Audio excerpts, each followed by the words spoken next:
In 2026, Toyota put its badge on a car it didn't build. Not the frame, not the drivetrain. The single most important part of an electric car, the battery, came from BYD. The Chinese rival Toyota spent a century refusing to depend on.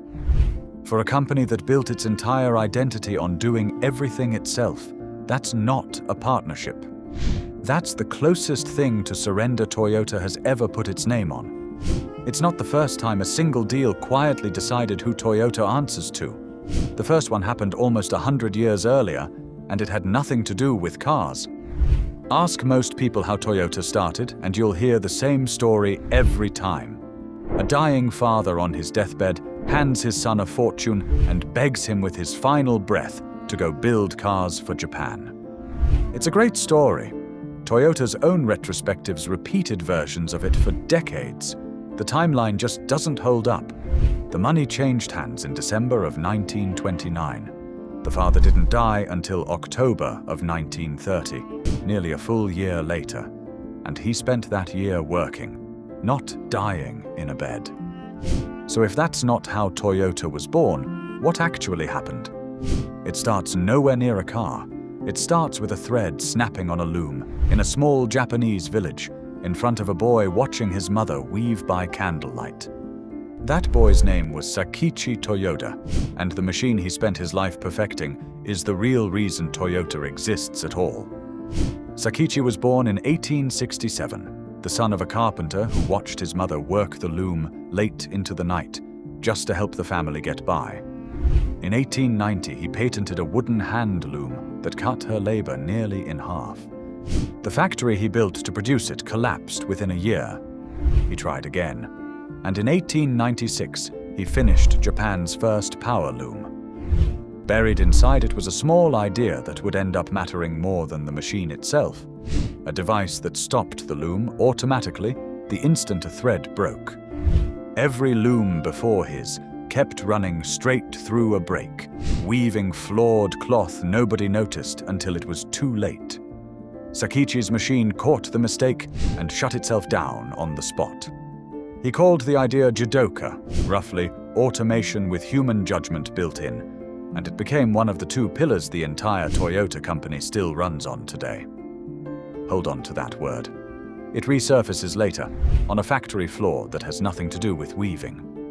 By 1924, Sakichi had refined the idea into the Toyota Type G, a loom so efficient that one operator could now run 24 to 36 machines at once instead of babysitting a single one.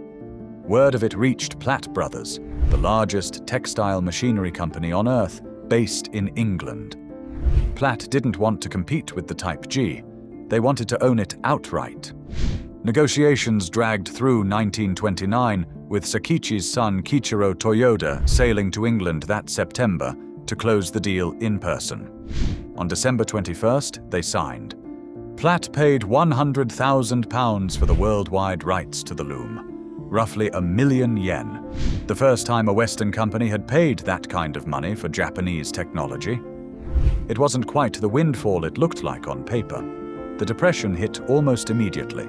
Platt fell behind on its installments, and the final amount actually collected years later landed closer to £83,500. Still, it was the biggest check the Toyota family had ever cashed. Sakichi didn't keep it. He handed the entire sum to Kiichiro and told him to stop thinking about looms and start thinking about cars. That transfer of cash from a British loom company to a man who'd never built an engine in his life is the deal everything else in this story traces back to. Kiichiro took it seriously. He'd already been slipping off to America to study Ford and GM's assembly lines, and in 1933 he opened an automobile department inside his father's loom company, funded almost entirely by the Platt money. The first engine ran in September 1934.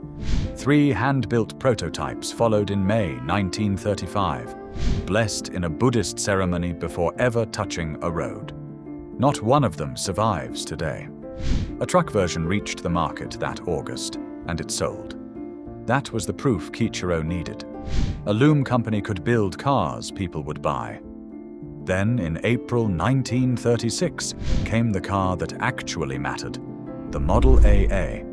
It looked strikingly close to an American Chrysler DeSoto Airflow and undercut Ford and GM's local prices by roughly 400 yen. That same year, the company ran a public contest for a new logo and pulled in 27,000 entries.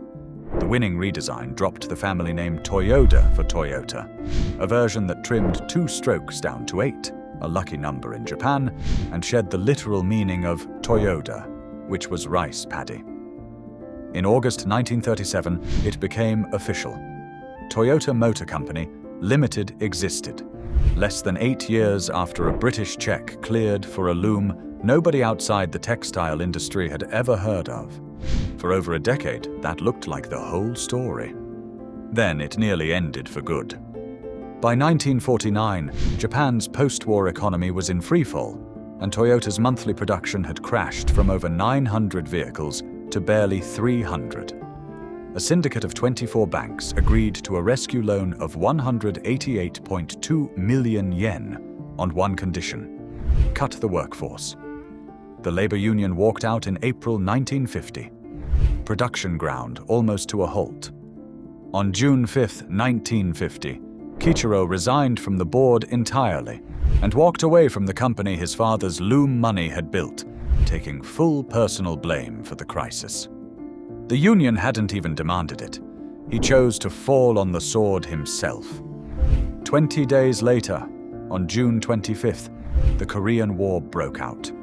The US military needed trucks fast, and it turned to the one large vehicle manufacturer sitting right next door in Japan.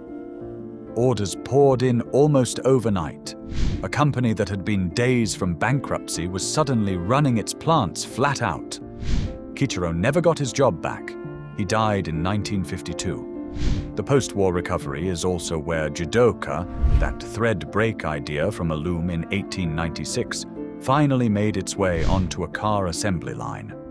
Executives touring Ford's factories in Michigan came home and fused it with a new idea about building only what was needed, exactly when it was needed, an approach one of them later said he borrowed from watching how American supermarkets restocked their shelves.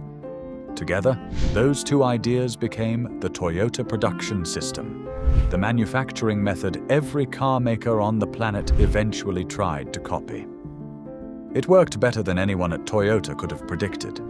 Fuel-efficient Toyotas outsold American cars through the 1970s oil crisis. By the 2000s, the company was quietly outproducing everyone on Earth. And on January 21, 2009, it became official. Toyota reported 8.97 million vehicles sold in 2008, against General Motors' 8.35 million. Ending a run GM had held since 1931. 77 years as the largest automaker on the planet over, beaten by a company that began as a side project, bankrolled by a loom patent nobody in Detroit had ever heard of. That same instinct, controlling every part of the process, is exactly what Toyota gave up decades later when it let a Chinese rival build the heart of one of its own cars. Sakichi Toyoda never drove a Toyota. He never lived to see the Model AA roll off the line, let alone the day his family's name passed General Motors. He just built a loom that knew when something was wrong, handed the money it earned to his son, and told him to go build something else entirely. 97 years ago, the check came from a loom company. Today, it comes stamped inside a battery pack. The names change. The pattern doesn't.